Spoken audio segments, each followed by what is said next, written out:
All right. Which way, Galen? It's your world. It's yours, too. And yours.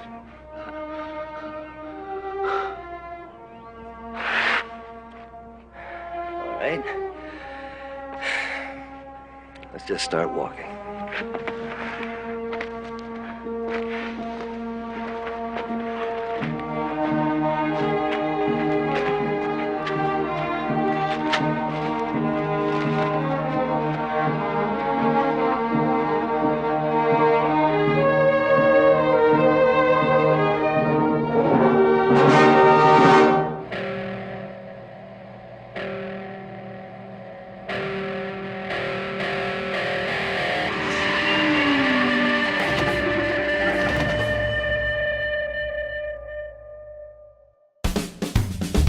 Everybody, and welcome to Ape Nation, your number one source for all things Planet of the Apes on YouTube. My name is Josh, and today I am giving my full review of the entire first and only season of the short-lived 1974 TV series, Planet of the Apes. If you like what I do here and want to show your support, be sure to hit the like button on this video, subscribe to the channel, and hit that notification bell so that you can stay up to date on all things apes. Before we get started, let's first take a little bit of a deep dive into the show's behind-the-scenes history. As early as 1971, Planet of the Apes franchise producer Arthur P. Jacobs was having discussions about a potential TV show due to the success of the films, and due to that continued success, development of the show was put off until after the completion of Battle for the Planet of the Apes in 1973. After Jacobs' death later that year, his production company sold all Planet of the Apes rights and privileges to 20th Century Fox, and CBS then picked up and followed through with Jacobs' plans for a television series the following year. The show would become Roddy McDowall's first ever starring role in a television series. 14 episodes of the first ever Planet of the Apes television series were ordered by CBS and was originally scheduled to be broadcast during CBS's Tuesday Night Family Hour, but the first regular episode of the series was broadcast on Friday, September 13th, 1974 from 8 o'clock to 9 o'clock p.m., with the remainder of the series broadcast during the same time slot. While the show was ultimately canceled, several episodes that were planned in addition to the ones that were filmed included ones titled Hostage, A Fallen God, The Trek, Freedom Road, The Mine, The Trial, and 2 untitled episodes, both of which were originally meant to serve as the first 2 episodes, which were written by Rod Serling. The script for both of Serling's episodes, as well as for Hostage and A Fallen God, can now be found online for fans to read. In 1980, 10 episodes of the series were re-edited and combined together to create 5 made-for-television movies. Back to the Planet of the Apes, which included Escape from Tomorrow and The Trap, Forgotten City of the Planet of the Apes, which included The Gladiators and The Legacy, Treachery and Greed on the Planet of the Apes, which included The Horse Race and The Tyrant, Life, Liberty, and Pursuit on the Planet of the Apes, which included The Surgeon and The Interrogation, and finally Farewell to the Planet of the Apes, which included the episodes Tomorrow's Tide and Up Above the World So High. To provide some context to viewers for the television movies when they originally aired, Roddy McDowall returned one last time to play the role of Galen, specifically an older Galen, in a series of bumpers that were played before and after each television movie, with the character examining the events of the series and revealing what happened to him, Virdon and Burke due to their fate never being shown on screen, stating that the 2 humans found their computer in another city and disappeared into space as suddenly as they'd arrived. The show's main theme music was composed by Lalo Schifrin, who also scored several episodes. Additionally, Earl Hagen,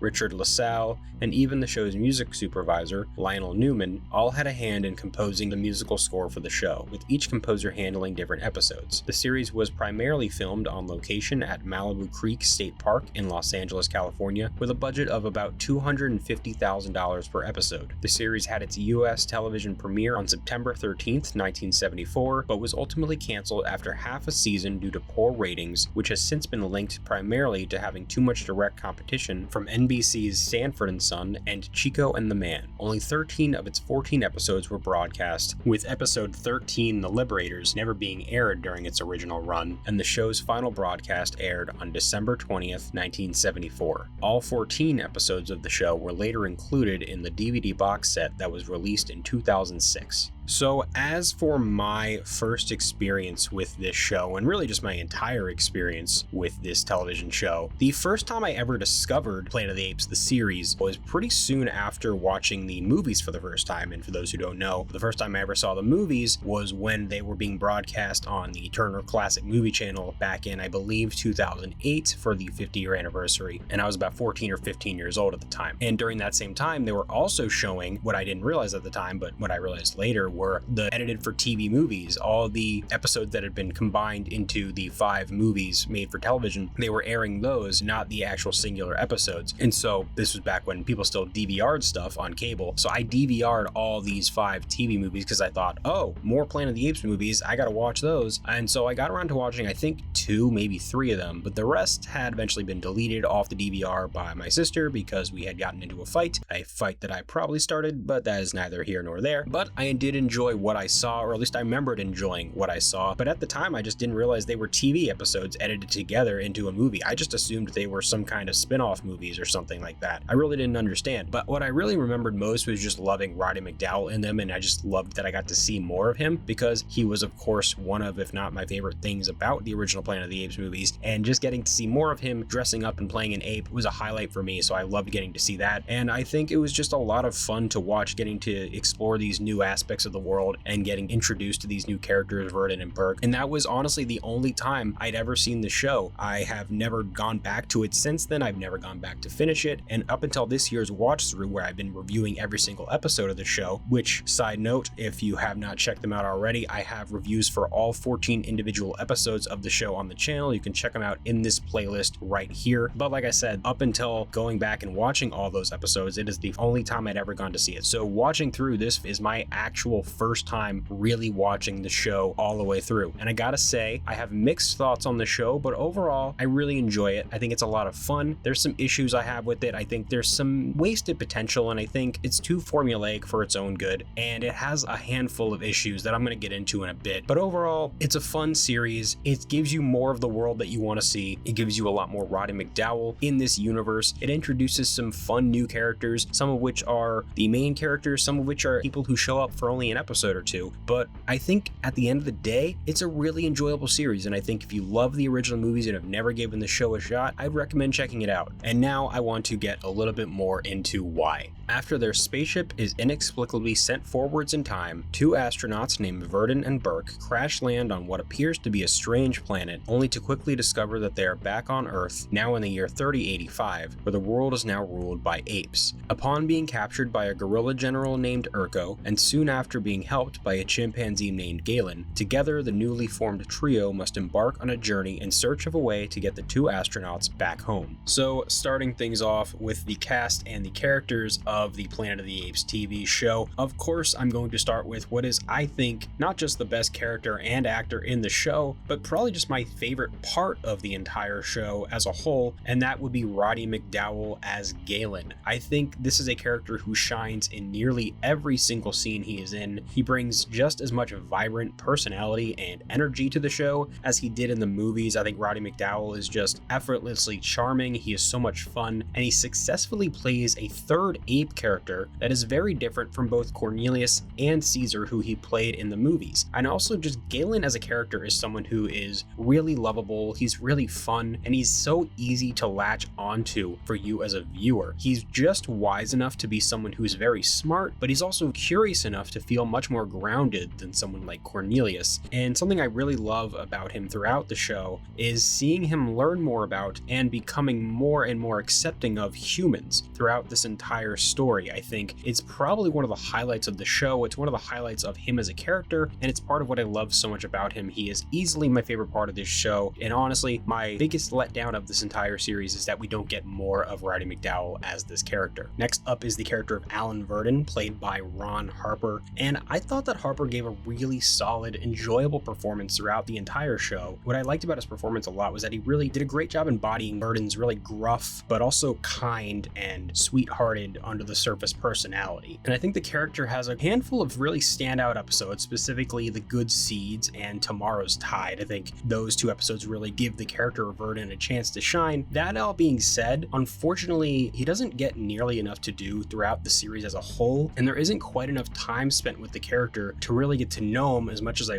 wanted to. I think he's a fun character, he's a likable character, but he doesn't have as much depth as overall I was hoping he would, at least going off of the few episodes where you do get to know him a little bit. He's still a really likable character, and he has really good chemistry with his companion Burke. I just wish we'd gotten a little more from him as a person. But speaking of his companion Burke, aka Pete Burke, who is played by James Naughton, this is a character who I really enjoyed, not quite as much as Galen, but of the two astronauts, he was easily my favorite, and you get a lot of really great character moments throughout the show for him, and I think right from the jump it makes for a very easily likable hero in this character. He has a very overall warm and charismatic presence that makes him really easy to root for, and he always tries to see the best in others, and that's a quality that I really resonated with, that I really enjoyed about seeing him on screen a lot of the time throughout this entire show. And when it comes to James Naughton's performance, I think he did a great job in being able to showcase his acting range through this character. You get a lot of great comedic bits from him, but you also have some pretty high tension and action driven sequences that involve the character, as well as really intense dramatic scenes at times, specifically in something like the interrogation or the trap. And I think James Naughton did a really great job in embodying all these different traits and all these different sides of the character of Burke. And so while I don't like him quite as much as Galen, I think he gives him a good run for his money as far as my favorite character in the show, because I really enjoyed this character, and I think James Naughton did a really fantastic job in bringing him to life. Then on the villain side of things is Mark Leonard as Urko. I think as far as acting is concerned, Mark Leonard does a really great job as this character. I think he has some great acting moments, with his best episode being one that I've mentioned already, but it is The Trap. Unfortunately, he just isn't given enough to do as the show goes on as far as his acting ability is concerned. The same can be said for the character. The character starts off with a lot of potential in the first few episodes, and there's even a couple episodes here and there later on that you see that potential a little bit tapped into, and there's some attempts at driving a little bit deeper into who this character is. Very rarely, but it is there, especially in times where you get to see him forced into working with our heroes or other characters on occasion, and it's always really interesting. But ultimately, the character is reduced to nothing more than a one-note side villain by the end of the show, who doesn't really pose much of a threat outside of just he's the one who's chasing after our heroes, so we're supposed to be worried about him, we're supposed to be scared of him, we're supposed to be threatened by him. But as we see time and time again, he just doesn't pose that much of a real threat, and there's not that much really going on with him beneath the surface. And despite some really strong acting moments and some bits here and there where we do get to learn a little bit more about him, we do get to spend a bit more time with him, I just found him to be a very underwhelming, disappointing villain. He's not on the level of someone like Aldo from Battle for the Planet of the Apes. That's a character that I couldn't stand. This is a character that I saw that had a lot of potential, and unfortunately the potential just wasn't fully realized for me. I know a lot of people really like this character, think he's a Planet of the Apes villain that is worthy of being in maybe like a top 5, top 10 discussion. Personally, I don't really see it, but I do understand where some of the enjoyment of the character comes from, and I do think he has a lot of potential, like I said, so ultimately I find him to be a bit of a letdown. And then finally we get Booth Coleman as the character Zaius, and this is a character who I was a bit thrown off by during the pilot episode, mainly just because his name is Zaius, but I think he kind of embodies a different version of a Zaius character, and by that I mean he kind of has a similar type of role, but he's very much his own character, and he has fun with it, and he brings a lively and fun personality to the screen, and I was always intrigued whenever he showed up. He serves as, like I said, a similar role as Dr. Zaius, but the writing makes it stand very far apart. That being said, just like Urko, I think the character starts out with some potential, and he's occasionally used in some interesting scenes, but again, like Urko, and even more quickly than Urko, he's for the most part reduced to more or less nothing of note by the show's end, and doesn't really pose much of a real threat or anything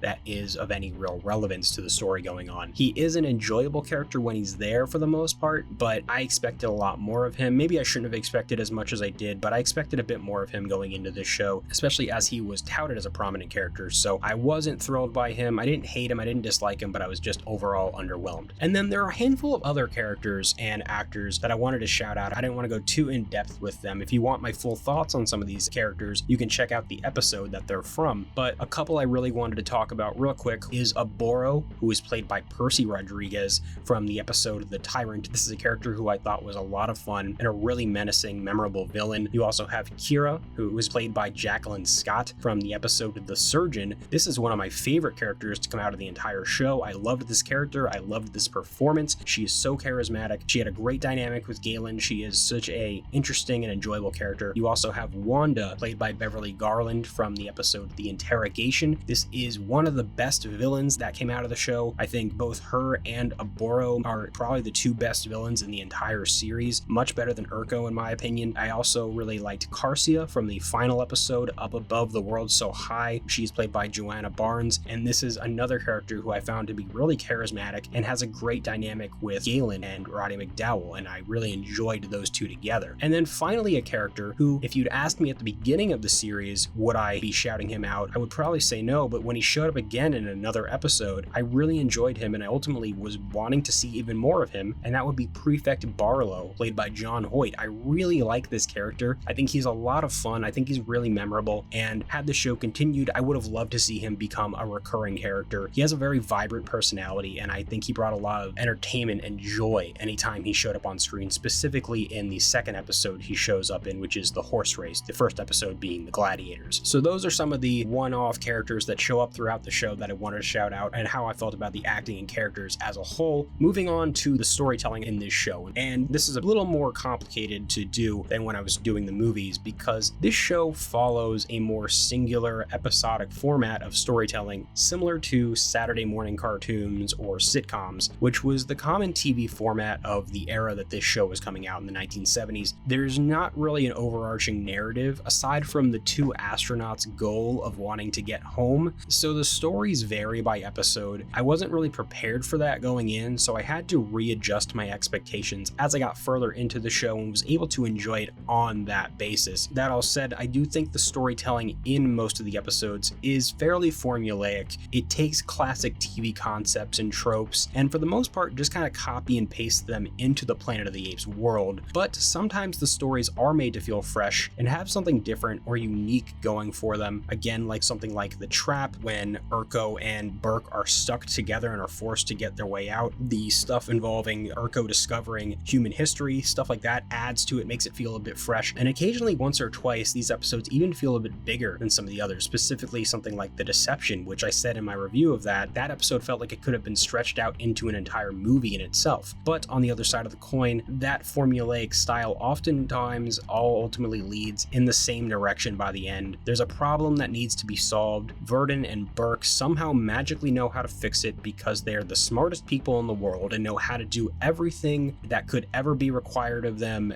ever. And by the end, everything has been resolved, and then Galen and Virdon and Burke run off into the sunset. It's fun for a while, but it does get tired to watch when you're watching it week by week, and so it gets a bit tedious after a while. So while the stories being told here for the most part aren't anything game-changing, there are some fun turns here and there. That being said, it's the filmmaking and the characters in a lot of these episodes, and specifically the best episodes, that elevate the material quite a bit. And speaking of that filmmaking, I think the directing specifically throughout the show is surprisingly strong a number of times in a good amount of episodes, most notably in Escape from Tomorrow, The Trap, Tomorrow's Tide, The Surgeon, The Deception, and The Interrogation. I think the pacing and the tension is handled shockingly well in all of these episodes. I think these are surprisingly well directed pieces of television, and this is something I've mentioned throughout my reviews of the show, but I'm going to mention it now here. Something I also love about the show that all the directors and all the writers really honed in on and really understood was one of the biggest appeals is the trio of Galen,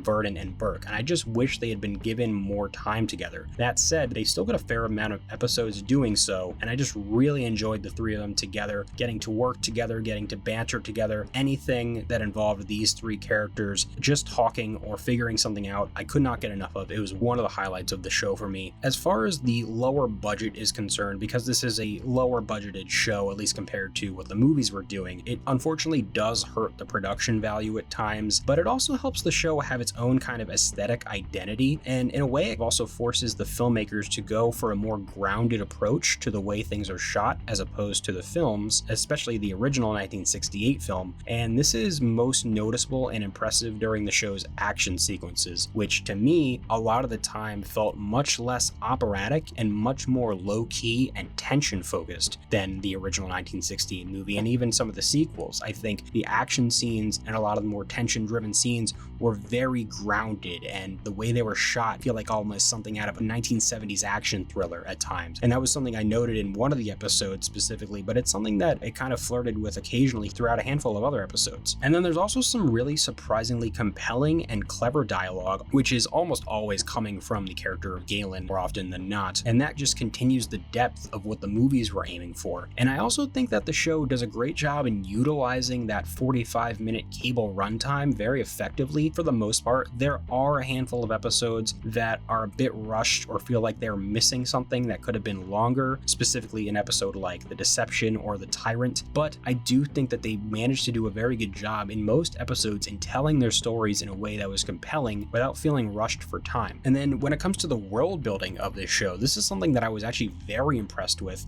and it was something that I didn't even think about going into it, but I came away with it being one of my favorite aspects. The way that the show showcases new environments and locations that had never been seen in the OG timeline was really exciting for me as a fan who's always wanted to see that part of the original universe expanded and seeing different parts of it. We get to explore a new period in the timeline before humans became mute, but long after apes took over. There's been a debate among fans over whether or not it takes place in the same timeline as the movies, as there are definitely some inconsistencies, such as the dog that shows up in episode 1 or astronauts having landed there before, which they talk about in the first couple episodes, but enough of it fits for me to view it as part of the original universe. And so when you fit it inside that timeline, setting it before the original 1968 movie, it's really cool to see that world expanded upon. And it's also really fun to get to spend some time with the apes when they're somewhat in their prime of ruling the planet. They're not quite in their full prime as we get to the original movie, but they are already running the planet and humans are at the bottom of the barrel. And getting to understand the differences between the groups of apes and how they view humans and how they view each other, as well as seeing them learn more about humans, is something that I really enjoyed anytime the show tapped into that kind of stuff. And then on a technical level, I think the makeup work is really good for a 1970s TV show. Obviously, it does not look as good or as refined or as detailed as the movies do, specifically the original movie, and it doesn't function as well as they do. There are occasionally scenes where the mouth movements of the prosthetics are a lot more stiff than they would be in the movies. It just doesn't look quite right, but still, I found it really impressive. And the show also offers so many new ape designs that the movies never gave us. So I really appreciated getting to see a variety of ape makeup designs throughout the episodes, my favorite being that of Galen's parents and Prefect Barlow. I think the amount of different apes that you get to meet throughout the show, and they all look different, they all have a distinctive design to them, specifically with the chimpanzees, but even some of the gorillas and orangutans have a bit of a different look as well. And then when it comes to the music in this show, the main theme by Lalo Schifrin I think is perfectly fitting for the tone and the style of the show. It's a really cool blend of 70s sci-fi TV, but also with a bit of Jerry Goldsmith's original music from the 1968 movie. And the same can be said for a lot of the music that's throughout the show. There are handfuls of scenes and moments that are clear homages to music from the original movies, but kind of TV-ified. There's also some great original music as well, my favorite being the more eerie themes from the episode The Interrogation, which is one of my overall favorite episodes in general. But all in all, I think the music in the show is very effective. It's not quite as memorable as the stuff you get in the original movie or something like Escape or Conquest, but it does its job and it does it well. One other thing about this show that I really appreciated, although I wish we'd gotten a bit more of, is the themes that it's tapping into. I think it doesn't go as deep into its thematic elements as much as the movies do. It's much more surface level, but there are still some episodes that tackle some heavier subject matter. Prejudice is explored with both apes towards humans and vice versa, and it's a theme that is repeatedly used in the show, asking both species to put aside their differences and try to have empathy for the other. Religion is another thing that's touched upon, which is something that is heavily touched upon in the original movie, and it's explored in this show a lot more than I was expecting, specifically the negative impact it can have on society. The franchise has never shied away from critiquing religion in our society, specifically the hive mindsets and extremism that can come from them, and that's something that's explored a lot through the humans and their gods in this show, and also on the ape side of things as well. So as far as my favorite episodes are concerned, I'm going to do a full ranking video that'll be out next week, but most of my favorite episodes consist of the ones I've mentioned multiple times throughout this review, such as The Trap or The Interrogation or The Surgeon. All three of those, as well as a handful of others, offer something that's filled with tension and great character work. Overall, I can't help but feel that this show suffers from unrealized potential and its over-reliance on formula. The show definitely could have become something great had it been given another season or two and had more time to flesh out its characters and streamline its story more. That being said, I still had a really fun time watching it. I can see myself returning to a handful of episodes to rewatch again and again. I love the characters of Galen and Burke. The journey itself was a really enjoyable one to go on. It gives you some really memorable one-off characters throughout, like I mentioned up top, and ultimately it just gives you more of the Planet of the Apes universe. And if you are a fan of that universe, I don't see why you couldn't enjoy this show, at least to some degree. It's on a smaller scale, but it's still the Planet of the Apes universe, and as that, I think it succeeds just enough. So that was my review of the 1974 Planet of the Apes television series. It has some issues, but I think it's a really fun show. There's a lot of things to like. There's a lot of things to enjoy. Like I just said, I will have a full ranking video coming out next week, but I want to know what you guys think of this TV show. Whether you're someone who's been following along all this time watching my reviews, or you're someone who just watched it back in the day and you have thoughts on it, let me know what you think of the show. What are some of your favorite episodes? Who are some of your favorite characters? Some of your favorite performances? I want to know what you guys think down in the comments below. Thank you so much for checking out today's video here on Ape Nation. If you liked this video, be sure to hit the like button,